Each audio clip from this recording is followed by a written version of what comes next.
Come with us as we take off to the coldest city in France. Like in France, they call them La Ville, Région, Haute-Garonne. They call them these names, but in English we say it's village, city, states.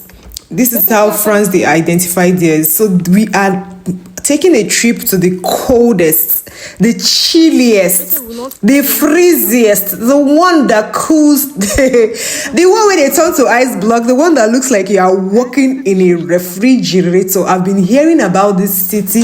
I've been hearing about this region that is so cold, and I was so excited when my husband was like, let's take a trip to see let's take a trip to show better than I what it looks like.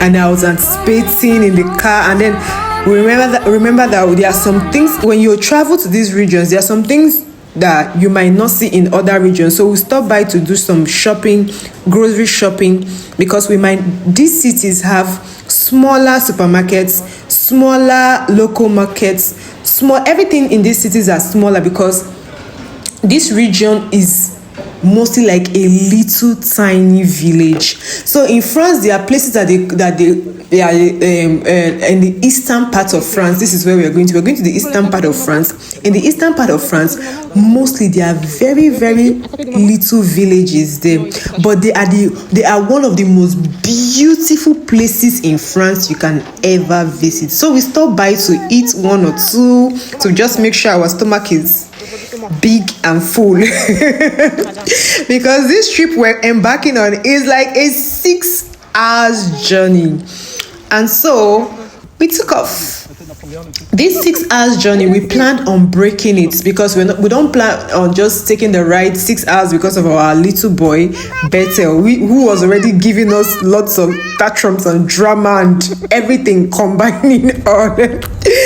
So while we were going, I was just already tired. My husband, thank God for him, he's very active and he can drive for long hours. I was already sleeping while taking conversations, and Bethel was behind looking, but I was trying to keep my husband in the conversation. Then I realized my little boy was crying. I was like, this trip, we have not even gotten up to 2 hours of this trip and you are crying. And in France, the law says that if a child is in the car, the child must sit in his or her car seat. There's not like, make I carry this pikin for body or make I do this one. And there was no place to park. You can see the areas, see the roads. There's no place to park.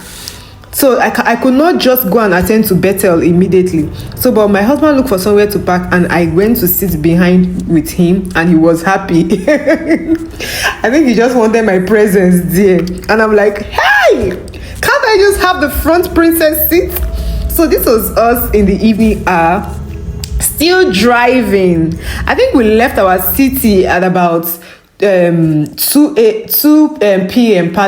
And then at about evening 6 p.m. we arrived at our stop.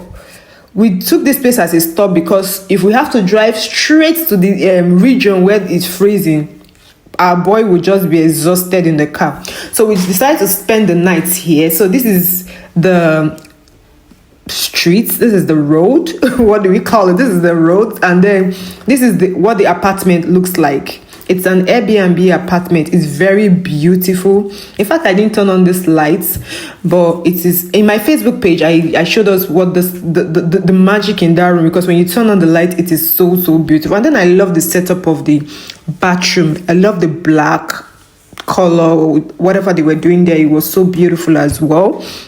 So this is me just taking you around this apartment. I'm still going to take you around the second apartment too, to show you what it's like. This is just we're staying here for one night. We have free Wi-Fi, we have utensils, we have electricity, we have water, we have beds. No, funny enough, nobody is going to occupy the second room because we are all staying using the one room.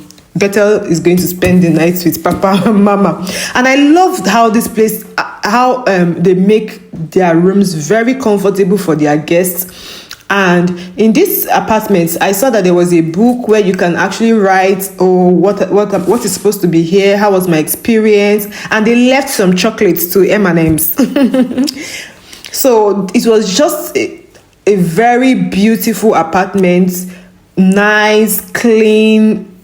I recommend the place. Just the only thing I wrote down was that they needed to put liquid soap in the bathroom, because when it was time for me to wash Bethel's hands, there was no liquid soap. I had to go and use the bath soap to wash his hands. So while we were here for just a night, my husband thought of, okay, since we're going to spend the night here, we should also think of, okay, this is the room now. Good. This is what the light looks like. Beautiful. Lovely. Bethel was already telling me that this is his spot.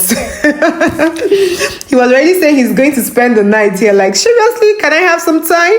And then later on, I was just so tired and exhausted. We had dinner and I was like, I'm done. Let's sleep off. So the next morning, my husband told me that there is a Cathedral Notre Dame du Puy. So this place is called Le Puy-en-Velay. La Puy-en-Velay. So some French words, you just have to put the for them.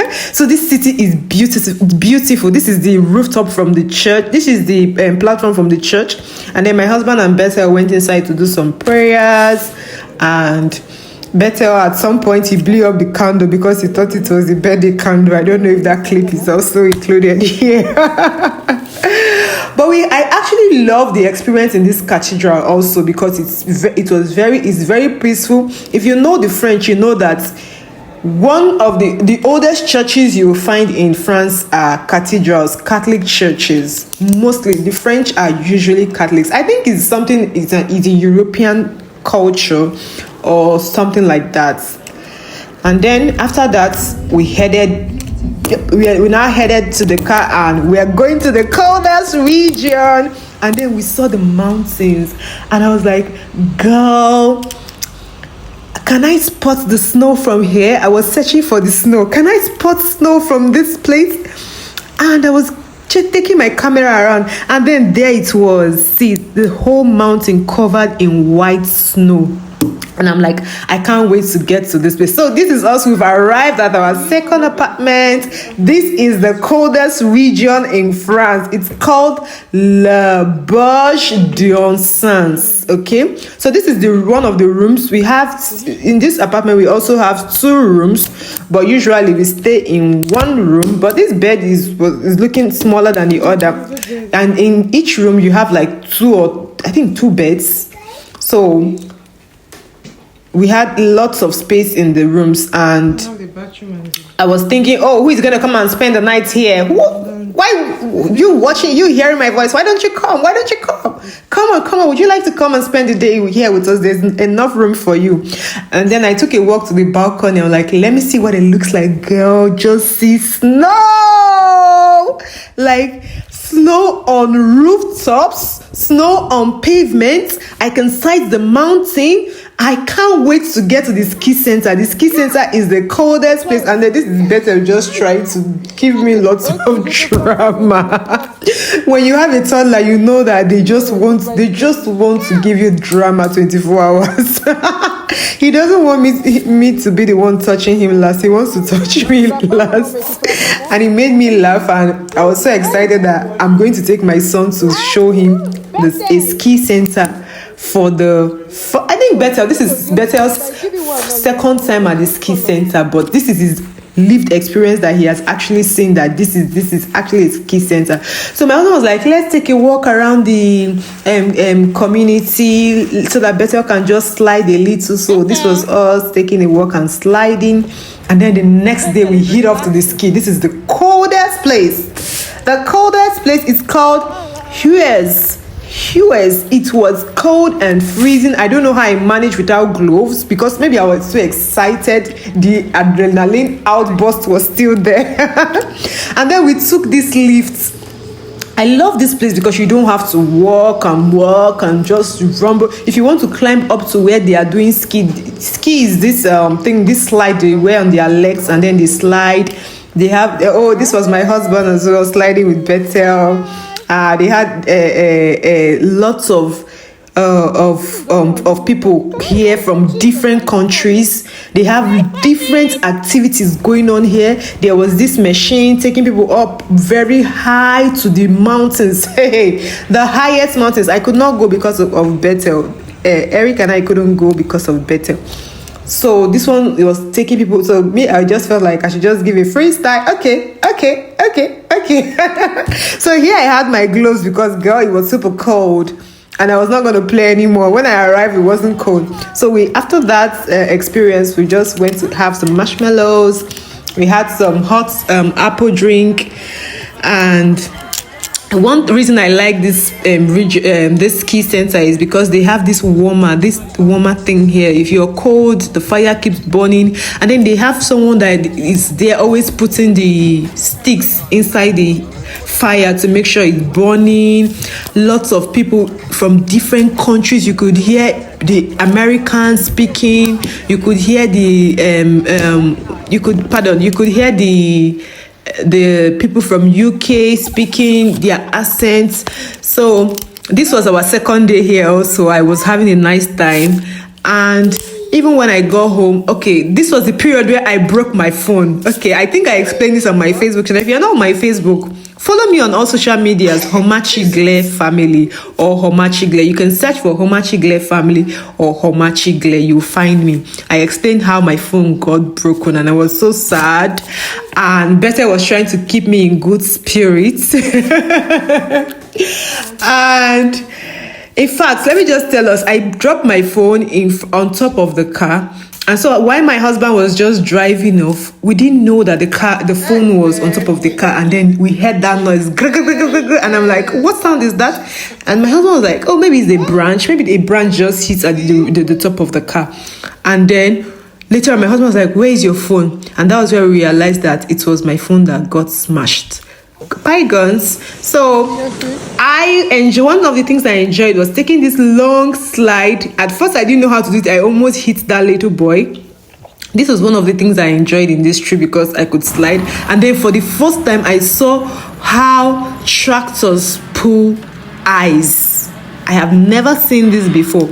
I noticed that they have chains. They have car chains that will enable them to climb on this ice. If not, it's going to be quite difficult. And I remember my husband saying that we should go with some ice chains, which we went with, but we didn't use it. We were thinking it was going to be so cold and snowy and all that on the road. So this was day 2. I think my husband and Betty were almost wearing the same coverall on every of our visits to the ski center. And this was when we were already moving out of the apartment and Betty was helping to clean. I was trying to do a dramatic review of saying that there was snow on the car. So this was one experience I actually loved and I was grateful for. Hope you enjoyed everything I shared with us. If you're new here, kindly hit the subscribe button. Until next time, see you. And please let me know in the comment section what you loved about this trip.